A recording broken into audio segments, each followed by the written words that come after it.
good, Commanders fans? Happy Friday to everybody. Game against the Dolphins on Sunday. Honestly, this is just a developmental game for me. Honestly, I will be going to the game. Shout out to my guy Brandon, my co-host on Locked On Wizards. I will be going to the game with him. It should be a lot of fun. Gonna be a blast. It may be a blowout. It may get ugly, but it's gonna be a good time for sure. It's supposed to rain. Looking at the weather, it's a 70% chance of rain on Sunday in Landover, Maryland at FedEx Field. So that's not gonna be fun. But just the experience should be a good time.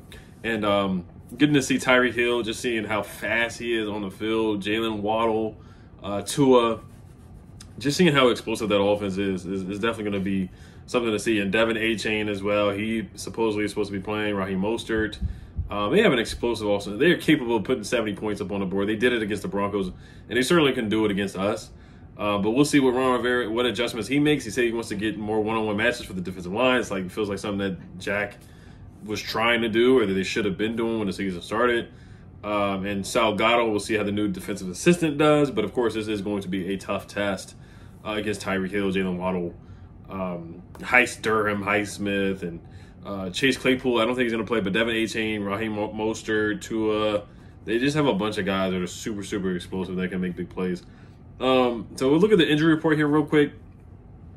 Storylines, there's not many. Of course, Mike McDaniel, he was a coach on the Commander staff. He is in line with one of the many coaches who were here that went on to blossom elsewhere. Sean McVay, Kyle Shanahan, Kevin O'Connell, Matt LaFleur. I mean, the list goes on and on and on. So you can count him to the list for sure. And he's like one of those young, innovative guys that I want as the next coach. He basically fits the bill of what I'm looking for, or what I hope the Commanders get, or what I hope Josh Harris can get in the next coach for the Commanders. All right. Emmanuel Forbes is going to be out with an elbow injury. James Smith-Williams is out as well. Tyler Larson is questionable, so we'll see if he plays. If he doesn't play, then Nick Gates has to step back in there. And Chris Paul has played center. One of the last things we'll hear from Ron Rivera is positional flex. This is going to be the last 5 games of Ron Rivera's tenure as a Commander, so I'm very excited about that as well.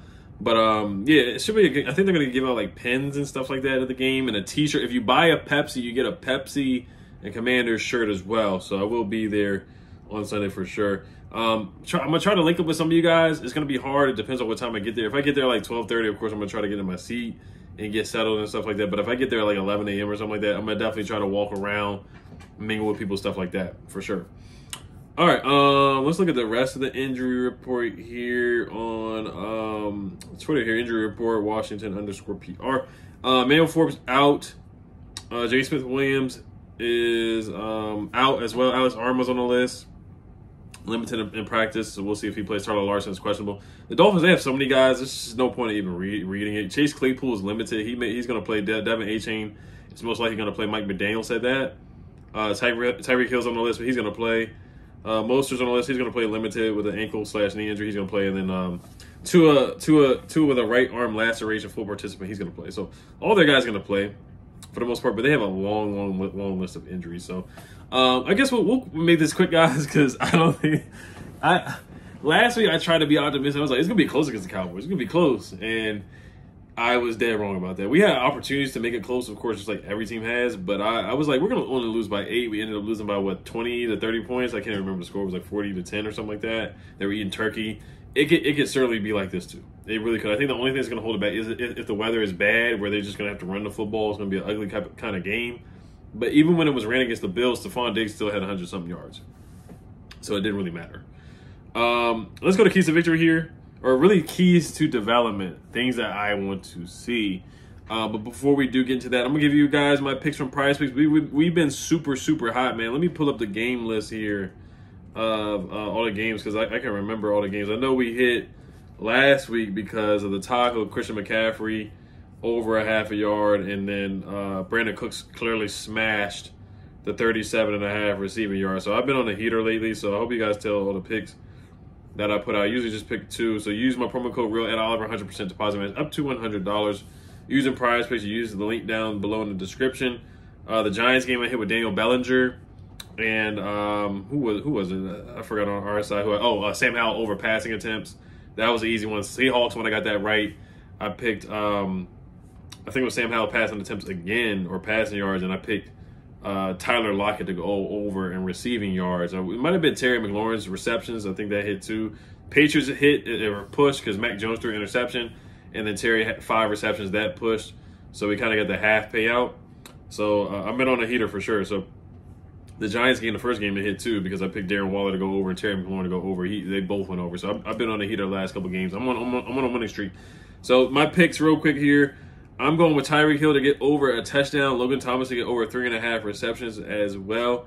The Dolphins have given a lot of receptions to tight ends over the past couple games that they had. Michael Mayer had 4 receptions. A lot of the games that they've had, they've given up a couple of receptions to receivers. So I got Logan Thomas getting over 3.5 receptions, at least 4. And then I want to give a quick shout out to OddsJam, man. You get 35% off for your first month if you sign up with OddsJam using my promo code EDOliver. 35% off. Use the link down below in the description. So OddsJam, let me tell you guys about OddsJam. It's a line shopper. They give you the best odds.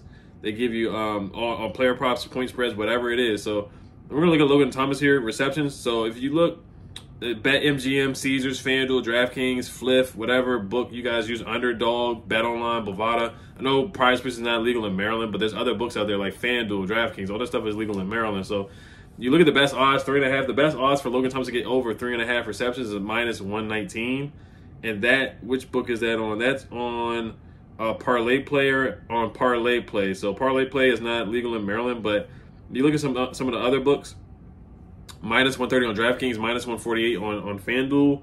-130 on DraftKings is what I would take because you get the best odds. You get the best money, best bang for your buck. The lower the odds, the best you get. So you want to take that 3.5 on DraftKings. You can take it on PrizePicks too, but you get a better payout if you take it on DraftKings at -130.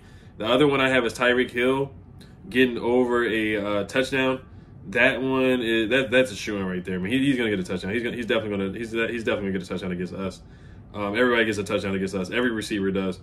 So the best bang for your buck is -122, and that is on Underdog. That's on ESPN Bet too. I know ESPN Bet. I'm not sure if that's in Maryland yet, but you want to use ESPN Bet. DraftKings, FanDuel for Maryland, -150 on DraftKings, -140 on FanDuel. So you get the best bang for your buck on FanDuel at -140 and on BetMGM -140 if you're using those books. So make sure you guys use OddsJam, man. It gives you the best player props as far as like it just gives you all the information for payouts and just line shopping. You always want to see like because receiving yards too. OddsJam will tell you too on different books like how many receiving yards are they're doing. Like Tyreek Hill over 97 receiving yards. I think he's gonna get over that. I wouldn't. It's kind of a risky bet, but if you want to take it, the best you want to take it on is on Caesars -125 or 97.5. Now PrizePicks has him at 103, so it's a little risky, but he definitely can hit 103. But it just shows you like how high and it's just the discrepancies between different books.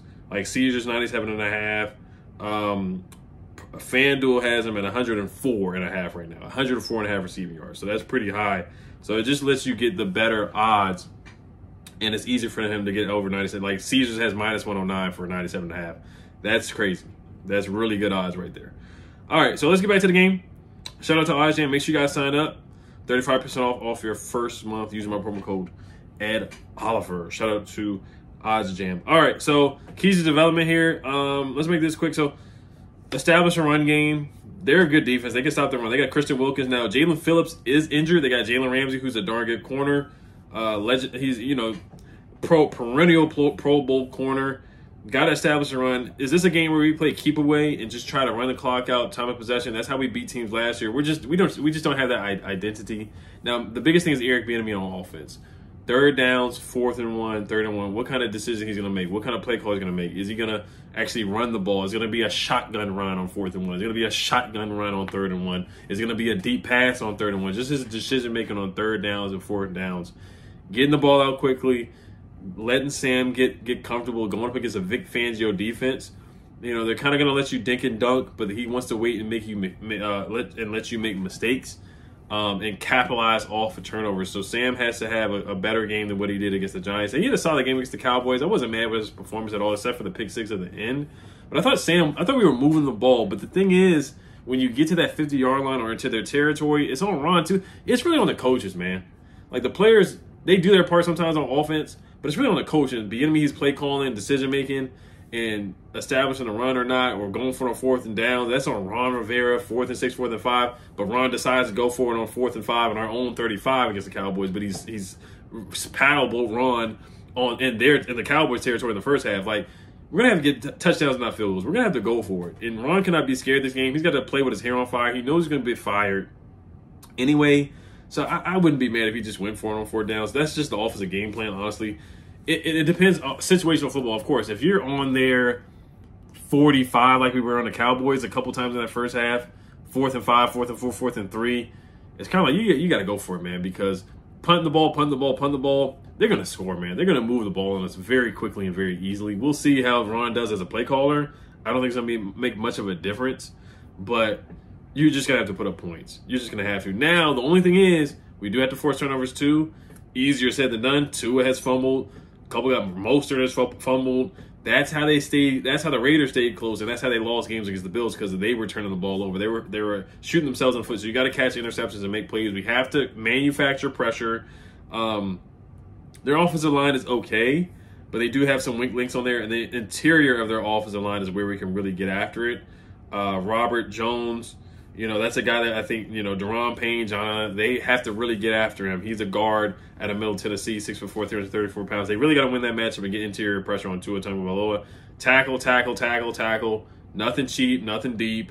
Tyreek Hill can get an easy 50-yard pass over you. Same thing with Jalen Waddle. They love to run the screen game to Tyreek Hill, and he breaks 5 or 4 tackles and just make some shake, make guys miss in the phone booth. He clearly can do that. They have to tackle. They have to wrap up. I would not put Ben St. Juste anywhere near Tyreek Hill at all, because that would be a 60-yard touchdown like that. Same thing, Kendall Fuller. He doesn't have the foot speed either, but it's kind of just, it's a lose-lose with all our corners out there. We just don't match up well against them at all.